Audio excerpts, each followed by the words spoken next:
जंगल में टुनटुनी चिड़िया रहा करती थी। टुनटुनी चिड़िया अपने पानी पूरी के ठेले पे बहुत मेहनत किया करती थी, इसीलिए उसके दुकान पे हमेशा पक्षियों की लाइन लगी रहती थी। दूसरी तरफ कालू कौवा का भी पानी पूरी का दुकान था, लेकिन उसका दुकान थोड़ा सा भी नहीं चलता था। हे भगवान, ना जाने ये दुष्ट चिड़िया भी ना अपने पानी पूरी में क्या मिलाती है। उसके दुकान पे हमेशा भीड़ लगी रहती है और मेरे दुकान पे कोई पक्षी देखने भी नहीं आता। मैं भी उससे उसका फेवरेट डिश पूछ के आता हूँ, वो क्या मिलाती है ऐसे अपनी पानी पूरी में। इतना कह के कालू कौवा वहाँ से टुनटुनी चिड़िया के पास चला जाता है। अरे टुनटुनी बहन, वो क्या है ना, मेरे दुकान पे तो एक भी ग्राहक नहीं आते और आपके दुकान पे हमेशा ग्राहक भरे पड़े रहते हैं। ऐसा आप क्या मिलाती है अपने गोलगप्पे में जो आपके पानी पूरी इतने टेस्टी रहते हैं, जरा मुझे भी बताइए। देखिए कालू भैया, मैं आपको अपना सीक्रेट नहीं बता सकती। ये सीक्रेट मेरी माँ ने मुझे बताया था और ये सीक्रेट मैं आपको नहीं बता सकती, नहीं तो सभी पक्षी आप ही के दुकान पे चले जाएंगे तो मेरा धंधा चौपट हो जाएगा। इसीलिए मैं आपको नहीं बता सकती, मुझे माफ करना। अरे जाओ चिड़िया, तुम्हें तो मुझे सीक्रेट बताना ही नहीं है, इसीलिए तुम मुझे नहीं बता रही हो। लेकिन एक दिन ऐसा आएगा तुम्हें सीक्रेट बताना ही पड़ेगा चिड़िया, बताना ही पड़ेगा। मैं जा रहा हूँ यहाँ से। इतना कह के गुस्से में कालू कौवा वहाँ से चला जाता है।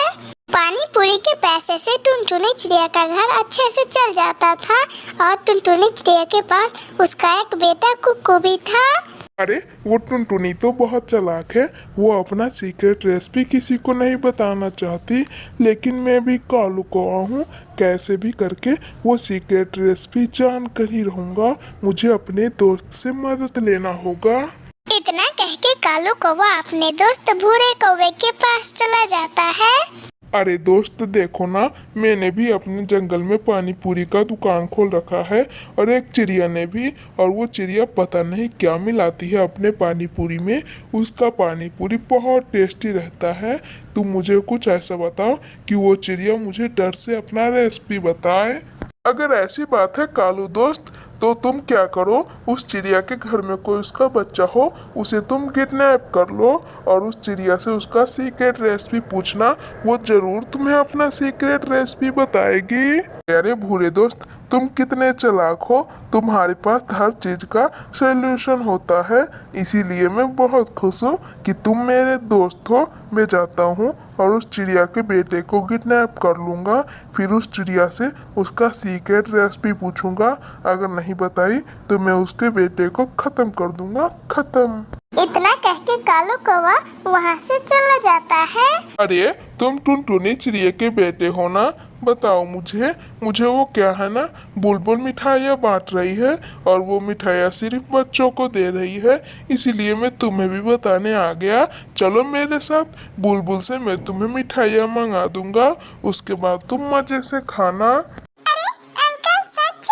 आप सच कह रहे हैं? मुझे तो जाना चाहिए। रसगुल्ले तो मुझे बहुत पसंद है, मुझे मिठाइयाँ बहुत पसंद है। चलिए अंकल, कहाँ है बुलबुल आंटी का घर? चलिए, मुझे मिठाई खाना है। कुक्कू चिड़ा कालू कौवे के साथ वहाँ से चला जाता है। कालू कौवा प्यार से कुक्कू चिड़ों को ले जाता है और एक बड़े पेड़ से बांध देता है। फिर कुक्कू की मम्मा को कॉल करता है। अरे टुनटुनी, तुम अपना सीक्रेट रेसिपी बताओगी या नहीं? बताओ बताओ, वरना मैंने तेरे बेटे को किडनैप कर रखा है, मैं मार डालूंगा तेरे बेटे को। देखिए कालू भैया, आप मेरे बेटे कुक्कू को कुछ मत कीजिए, मैं अपना सीक्रेट आपको जरूर बताऊंगी। ध्यान से सुनिए कालू भैया, पहले तो मैं अपने गोलगप्पे के पानी में डालती हूँ बहुत सारे नीम के पत्ते और साथ में गाय का गोबर, यही दो चीज है मेरे सीक्रेट। अगर आप भी डालिएगा तो आपके भी दुकान बहुत चलेंगे। वह सीक्रेट जान के कुक्कू चिड़ा को कालू कौवा छोड़ देता है। अगले दिन कालू कौवा चिड़िया के बताए अनुसार सारे चीज इकट्ठा कर लेता है। फिर कालू कौवा अपने गोलगप्पे के ठेले पे जाता है और मस्त गोलगप्पे बेचने लगता है। आओ आओ पक्षियों, पानी पूरी खाओ, खाओ खाओ पानी पूरी खाओ, चिड़िया के जैसे पानी पूरी, टेस्टी टेस्टी पानी पूरी। आओ पक्षियों आओ, पानी पूरी खाओ। जगाचिल भूखा था और वो सीधा कालू कौवे के पास आता है। अरे अरे कौवे, जल्दी दो मुझे गोलगप्पे।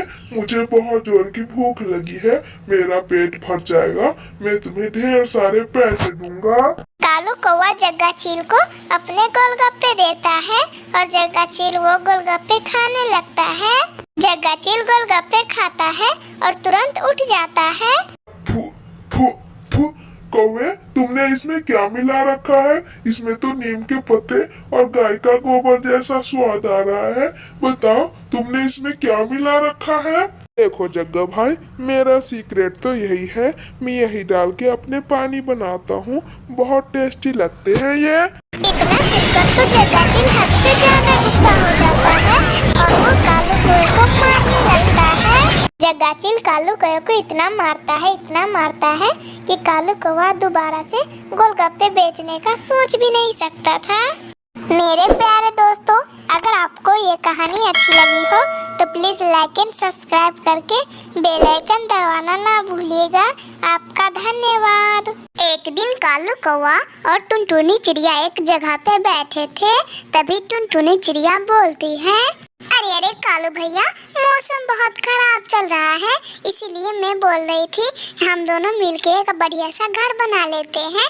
आपका क्या राय विचार है, बताइए। अरे हाँ चिड़िया, हाँ तुम सही कह रही हो। जाओ तुम जंगल से तिनकिया ले आओ, उसके बाद मैं घोंसला बना दूंगा।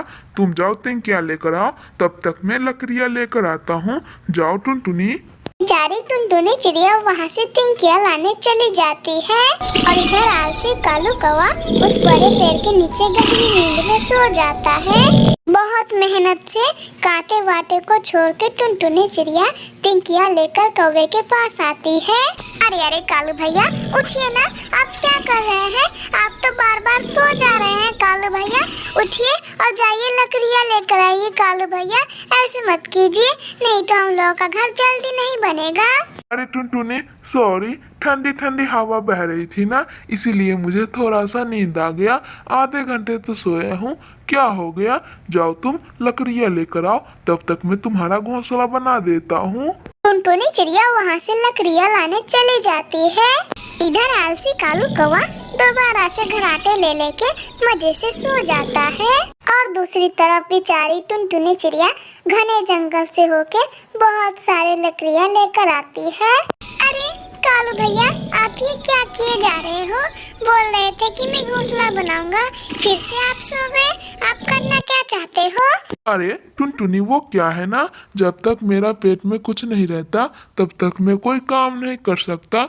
मैं सुबह से कुछ नहीं खाया हूँ टुनटुनी, और मुझे बहुत जोर की भूख भी लगी है। जाओ तुम मेरे लिए दाना लेकर आओ, तब तक मैं घर बनाने का कोशिश करता हूँ। ठीक है कालू भैया, मैं जाती हूँ, लेकिन हाँ इस बार ध्यान रहे आप सोइएगा नहीं इस बार, नहीं तो फिर बहुत बुरा होगा। इतना कह के टुनटुनी चिड़िया वहाँ से दाना लाने चली जाती है। इधर कालू कौवे को लगी थी नींद, वो तिनकियों में ऐसे वैसे करके फिर से सो जाता है। इस बार जब टुनटुनी चिड़िया दाना लेकर आती है तो वो बहुत गुस्सा हो जाती है और कालू कौवे पे बोलती है, कालू भैया आपको काम नहीं करना तो आप यहाँ से चले जाइए, मैं अकेली घर बना लूंगी अपना। चले जाइए, आप चले जाइए कालू भैया, ऐसे मेरे को मत सताइए, बार बार सो जाते हैं आप। अरे टुनटुनी प्लीज इस बार मुझे माफ कर दो। तुम्हें तो पता है ना कि खाली पेट मेरे से कोई काम नहीं होता, इसीलिए मैं गहरी नींद में सो गया था। लेकिन जाओ, अब मैं दाना खा के आ रहा हूँ काम करने, तुम जाओ तब तक घर बनाओ। आधे दाने मैं खाता हूँ और आधे दाने तुम खा लेना, तब तक तुम चिड़िया घर बनाने जाओ। टुनटुनी चिड़िया जाती है और घर बनाने में बहुत मेहनत करती है, अपना सारा दिमाग घर में लगा देती है। आखिरकार टुनटुनी चिड़िया का घर बन ही जाता है और अपना घर देखे टुनटुनी चिड़िया बहुत खुश हो रही थी। टुनटुनी चिड़िया कालू कौवे के पास जाती है तो देखती है कालू कौवा अपना दाना भी खा चुका है और टुनटुनी चिड़िया का भी दाना खा लिया है। अरे कालू भैया, आपने ये क्या किया? मुझे भी तो बहुत जोर की भूख लगी थी, अब देखो मैंने पूरा घर बना लिया है और मैं बहुत थक गई हूँ, अब मैं क्या करूँ? मुझे तो भूख लगी है। अरे चिड़िया, भूख तुम्हें लगी है, मुझे नहीं ना, मैं चला अपने नए घर में सोने, तुम यहीं पे मरो। कालू कौवा वहाँ से सीधे नए घर में जाता है और अंदर से कुंडी लगा के बैठ जाता है। जब बारिश होगी तब मरेगी वो टुनटुनी चिड़िया बाहरी।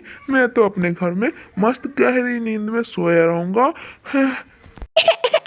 कालू भैया दरवाजा खोलो अंदर से, मैंने घर बनाया है और ये घर मेरा है। चलो मैं आपको भी रहने दूंगी, लेकिन प्लीज दरवाजा खोलो। मैंने भी मेहनत किया है और मैं भी रहूंगी इस घर में। प्लीज कालू भैया। अरे टुनटुनी, मुझे तो तुमसे बदला लेने था। मैं तो तुम्हें घर में कभी नहीं आने दूंगा।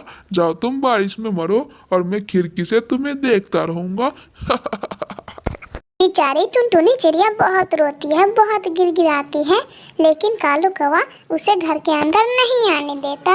टुनटुनी चिड़िया उदास मन से वहाँ से किसानों के इलाके में चली जाती है। टुनटुनी चिड़िया देखती है एक किसान के घर के आगे बहुत बड़ा मटका है और वो ऐसे ही पड़ा हुआ है।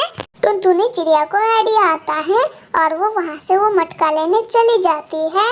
टुनटुनी चिड़िया वो बड़ा मटका कैसे भी करके कौवे के घर के सामने ले आती है। फिर बहुत देर मेहनत करने के बाद टुनटुनी चिड़िया उस मटके में अपना बहुत बढ़िया घर बना लेती है और टुनटुनी चिड़िया अपने मटके के घर में मजे से बैठ जाती है। उसके बाद जंगल में बहुत तेज बारिश होने लगती है। टुनटुनी चिड़िया ने कालू कौवे का घर थोड़ा कमजोर बना दिया था और वो घर बारिश सहने लायक नहीं था। बहुत देर लगातार बारिश होती है और कालू कौवा का घर हिलने डोलने लगता है। आखिरकार वो घर पेड़ से नीचे गिर ही जाता है और कालू कौवा बहुत रोता है। उदास मन से कालू कौवा टुनटुनी चिड़िया के पास जाता है। टुनटुनी बहन, बहुत तेज की बारिश हो रही है, मुझे प्लीज अपने घर के अंदर ले लो। टुनटुनी बहन, बहुत तेज की बारिश हो रही है, प्लीज, मुझे बहुत ठंड लग रही है। अरे नाना कालू भैया, मैं ऐसी गलती तो कभी भी ना करूं। आपने मुझे ऐसे ही रुलाया था और मैं बहुत रोई, बहुत गिड़गिड़ाई, लेकिन आप मुझे घर में नहीं आने दिए। मेरा ये मटका घर ही ठीक है।